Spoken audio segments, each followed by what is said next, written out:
population is grandfamilies. So in the media, grandfamilies are kind of viewed as superheroes, which technically they are in a way, but it's also, unfortunately, media kind of fails to recognize the trauma, pain, abandonment, addiction, and other hardships that really show through in this population. It was interesting Googling grandfamilies and having all of these pictures show up of all these happy families. And don't get me wrong, there's a lot of happiness, but there's also a lot of heartache. I really liked this one because I felt like it showed the most prominent makeup, where it's a grandma by herself raising a grandkid and trying to keep the parent involved as well. There aren't a lot of movies that depict grandfamilies. One that I kind of thought of was Up, where the little boy ends up being taken care of by the grandpa neighbor. But one that I found that was really good that I've actually watched with my kids is called Oko's Inn. And I think it does a really good job of showing the hardship. It's a grandma who's raising her granddaughter in an inn that the grandma owns, and just how here the grandma was working towards retirement, and now she's got her grandchild she has to raise. And it also took on a different twist because often grandfamilies are formed mostly because the parent is no longer able to take care of them. But in Oko's Inn, the little girl, her parents die, and it shows like the trauma that has on the little girl. And I don't know, I think they did a really good job of portraying that. I think that was a good movie to kind of show a grand family. Cultural environment, family support. The reality is often the grandparents are the family support. That's why this population exists, is because they're the ones who are able to step up when the parents no longer can. One thing that's really huge is if the parents and the grandparents can have a good, healthy relationship so that the children can be with their parents as much as is safe and possible. And it also helps a lot when other family members are able to step in, like aunts and uncles and cousins, so not all the pressure is put on the grandparents' shoulders. What can do to help out with these families is support groups. Grandfamilies that can find each other so that the children don't feel abnormal. They know that there's other families that exist that look just like them. They can also help support each other in babysitting and carpool and play groups, because often these grandparents, they're so much older than the age group that's raising kids the same age, if that makes sense. It's 60-year-olds, and maybe they don't want to go hang out with a 30-year-old mom at the park, but if they can find other grandparents that are raising grandchildren, it makes you feel less alone. It offers that emotional support, and it helps you find friends for your grandkids or your friends with the grandparents. So it kind of makes a good cohesive group that can support each other. To show sometimes these families can have a cyclical nature is the generational misuse of drugs and alcohol. That, growing up seeing a parent abuse that, and then you have a higher chance of abusing it yourself as you grow up, and that can affect your ability to be able to parent your children. There's also the generational impact of grandmas raising their grandchildren, and poverty can also play a big role in this, in families that aren't able to afford to, a mom and a dad, they can't afford raising their kids on their own, so they have to move into grandma's house for her to help supplement or watch kids, or single parents needing to have the support of their parents helping them raise their kids. The whole system has an effect on these families. We have the reality of custody battles for the children and keeping them safe. There is informal and formal assumption of guardianship.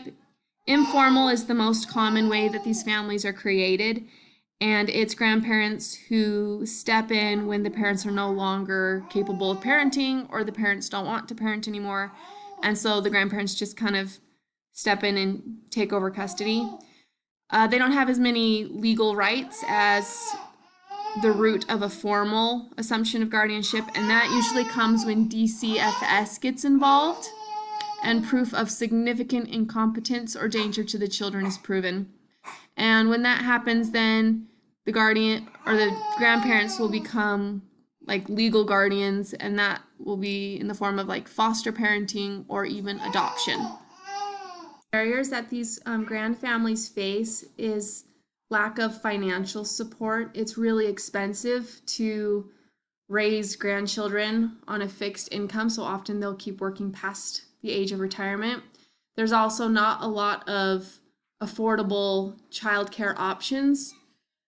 And there's also kind of some stigmas, grandparents being viewed as responsible for their child's problems, so what makes them think they're capable of raising their grandchildren now, or that they're too old to care for their grandchildren, or just different stigmas that can get in the way of them being able to do what they need to do to protect their grandkids. Kind of an international scope.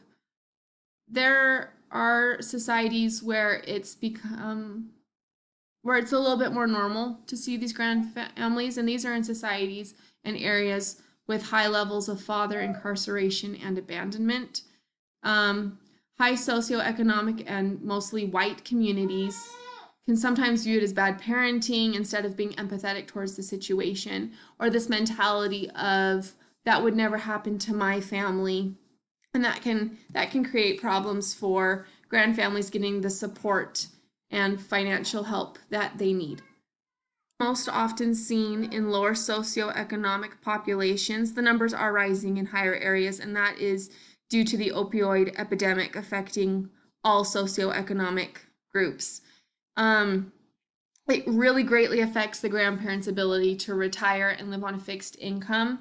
Many of these grandparents taking over guardianship of their grandchildren are in their 60s and getting close to retiring, and now they need to find a way to be able to afford raising their grandchildren for a few more years, if not for another decade or two. They often also, sometimes due to feeling responsible or just wanting to help their own kids, they will end up paying for rehab and other programs for the parents that might help them so they can regain guardianship of their own children. And there's the reality of the cost of therapy, medications, doctor visits for both the grandchildren and the grandparents.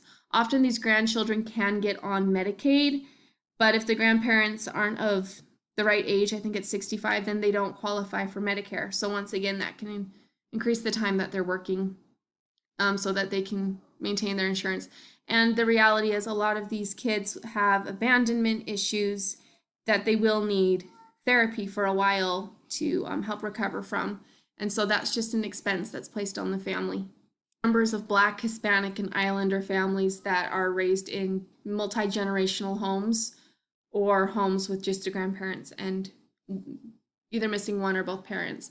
And that can be seen as being because of higher rates of incarceration and father abandonment from this population. There's no definitive data really about religion playing a role in this, but it has been seen as more difficult in areas where there aren't religious communities that kind of step in and help the grandparents raise the grandchildren. One health disparity with gender is that the highest rate of grand families are a grandmother, usually in her 60s, who's still working, raising her grandchildren. Yes, there's other populations, of course, but this is the highest population of grand families, is grandmas raising their grandchildren alone while they're working. The concept that can affect these families is the isolation that happens in more rural communities. There's less access to resources, less access to a similar population, schools and childcare for the grandchildren, and friends. A healthy kid needs friends and school and to not feel alone, and that can be hard if you're living in a rural area with the grandchildren. So it would be really helpful if, they were getting the doctor visits that they needed to and the dental visits that they needed to, just to keep their health up, because sometimes these resources have not been used by the parents. A lot of these kids come into their grandfamilies or their grandparents' homes, and they haven't had just their routine checkups and vaccinations and doctor and dental visits. And so the grandparents have to kind of make up for lost time. And if you're in a community where you don't have access to that, it can really affect the children's health. Back to this population is kind of the mentality that bad parenting led to the children not being able to care for the grandchildren. And this bias is really harmful to these grandfamilies. Another one is this mentality that it would never happen to my family, right? Because it happens mostly to poor people of color. And that plays into racism, and that plays into socioeconomic inequality. And once again, this idea that, oh, this would never happen to me because I don't fit that population. There's also the explicit, there's that drug and alcohol addiction is a choice that these parents are making. They don't love their kids enough. If they love their kids more, they would be able to stop. That the grandparents are enabling their children by raising the grandchildren, instead of kind of giving them tough love. But the reality is that these grandchildren, they need to be kept safe, and the grandparents realize that and sometimes have to make the harder call on protecting those grandchildren, even at the risk of hurting the relationship with the parent. One thing about the international mentality of these kinds of families is that there are less disparities in health deficits in community-minded cultures, areas where it's seen as it does take a village to raise a child, rather than kind of our isolation mentality in America, where we don't really take care of our neighbors as much as maybe other cultures do. Are the references I used.